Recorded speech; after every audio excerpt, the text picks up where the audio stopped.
আসসালামু আলাইকুম। চাচা কেমন আছেন? ভালো আছেন? ওয়ালাইকুম আসসালাম। আলহামদুলিল্লাহ, আমি ভালো আছি। তুমি কেমন আছো বাবা? আলহামদুলিল্লাহ, আমিও ভালো আছি। তো বাবা, তুমি কোন জায়গা থেকে এসেছো?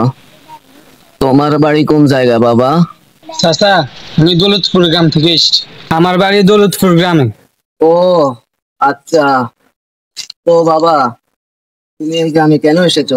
চাচা, আমি শুনেছি এই গ্রামে নাকি 150 বছরের পুরনো পরিত্যক্ত একটি জমি আছে। ওই জমিটা কোন দিকে বলতে পারবেন? কেন বলতে পারবো না বাবা। ওই জমিটা হচ্ছে ওই দিকে।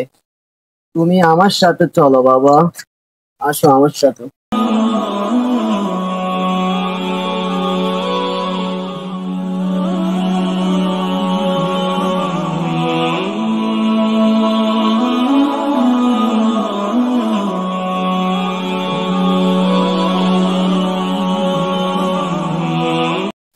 এটাই হচ্ছে 150 বছরের পুরনো সেই জমি। দেখো বাবা।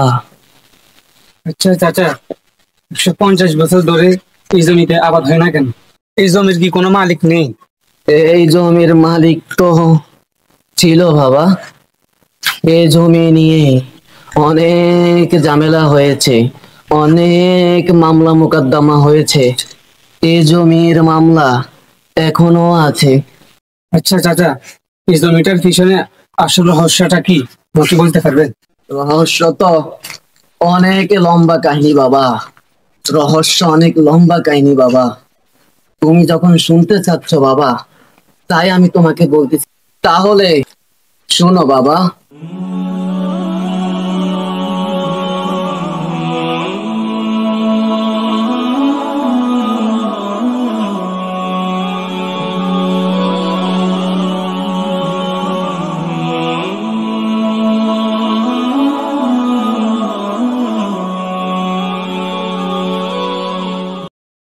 আব্বা ইলান আনলে ধান।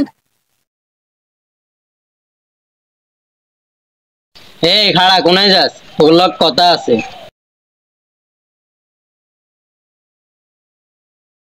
আব্বা কি কথা আছে কন? খাড়া হান মুখো দিলই তারপরে কইতে আসি। সেই স্বাদ, এত স্বাদকে উত্তর মি আঙ্গ জমি হিয়ানো তো তোর লই কাইলা গাছ ফুগা লাগাইছি। আব্বা চিন্তা করছি এবার ধানও চাষ করব। আপনার সবাই কি করছেন? ধান চাষ করবেন কেন? আপনি গত কালকে উত্তরি জমি যেন গাছ লাগাইছেন কিনলে। আপনি জানেন জমি এলে মামলা চলতে আছে। অন্তে মামলা শেষ হয়েছি, তাইলে আপনি জমি এনে আবাদ করবেন কে? আব্বা আন নামে জমি হিয়ান লে দিছে। জমি আনো না আর জমি তাই যা আমাদের তা করবো, তোর সমস্যা কি? আমি মিশে কথা কন কে? দাদা কোন আপনার নামে জমি এনে লেদি দেন?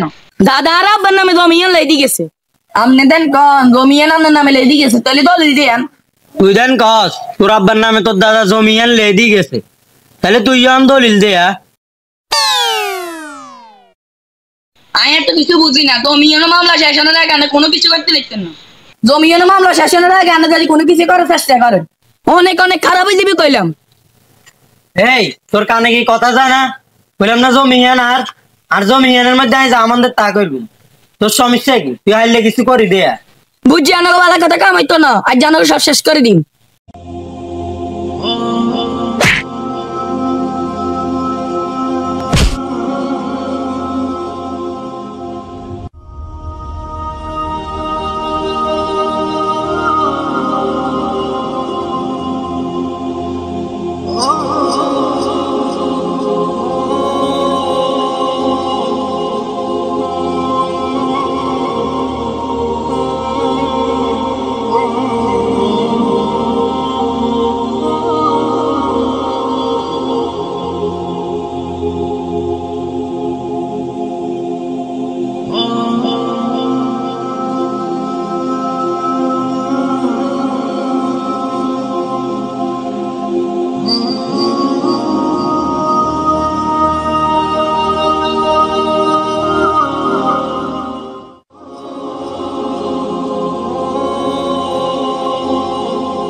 চাচা আয়নের বংশ নির্বংশ করে দিউম, চাচা আয়নের হুরা ঘর আগুন লাগাই দিউম, একটা লোক রাখতেন না।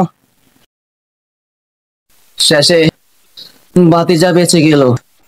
তারপর বাতিজা চাচার বাড়িতে যায়, সাথে পেট্রোল নিয়ে যায়।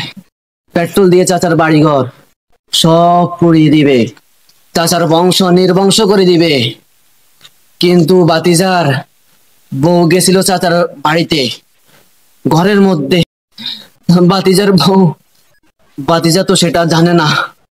বাতিজা পেট্রোল মেরে পুরো ঘরে আগুন লাগিয়েছে। মহিলারা তো ঘরের মধ্যে চিৎকার চেঁচামেচি করতেছে। চিৎকার চেঁচামেচি শুনে বাতিজা বুঝতে পারছে তার বউ মনে হয় ঘরের ভিতরে আছে। তারপর ভাতিজা বউকে বাঁচানোর জন্য তাড়াতাড়ি ঘরের ভিতর গেলে ঘর জ্বলে পুড়ে একেবারে সবাই, ভাতিজা সহ সবাই ওখানে মারা গেছে। তার বংশের বাতি দেওয়ার মতো আর কেউ ছিল না বাবা, আর কেউ ছিল না। চাচা, তারা সামান্য জমির জন্য নিজেরা ঝগড়া করে দুনিয়া থেকে বিদায় নিয়েছে। আজকে সেই জমি ঠিকই পড়ে আছে, কিন্তু আজ এই জমি ভোগ করার মতো কেউ নেই। হ্যাঁ বাবা, নাই, আর কেউ নাই বাবা, আর কেউ নাই। আজকে এই জমির জন্য তারা দুনিয়াও হারাইলো, পরকালও হারাইলো। তুমি ঠিক কথা বলেছো বাবা, তুমি ঠিক কথা বলেছো। তারা কেউ কাউকে ক্ষমা করেনি, কিন্তু মহান আল্লাহ তাআলা ক্ষমাকারীকে ভালোবাসে এবং মহান আল্লাহ তাআলা নিজেও ক্ষমা করতে ভালোবাসে। পৃথিবীতে অশান্তি সৃষ্টিকারীদের ঠিকানা হবে জাহান্নাম। মহান আল্লাহ তাআলা তাদেরকে ভীষণ অপছন্দ করে। এরা আত্মীয়তা সম্পর্ক ছিন্ন করেছে, এরা দুনিয়াকে ফিতনা ফাসাদ সৃষ্টি করেছে, এরা অভিশপ্ত, এরা আল্লাহর রহমত থেকে বঞ্চিত থাকবে। ইসলাম মানব জাতির শান্তি, স্বস্তি ও নিরাপত্তার লক্ষ্যে সহিংসতা থেকে বিরত থাকতে বলেছে। রাসূল সাল্লাল্লাহু আলাইহি সাল্লাম বলেছেন, এমন একটি যুগ আসবে যে যুগে অত্যাচারী ও নিহত ব্যক্তি দুজনই হবে জাহান্নাম। দেখেছেন চাচা, কত বড় কথা। সত্যি অনেক বড় কথা বাবা, অনেক বড় কথা। চাচা, আফসোস তাদের জন্য।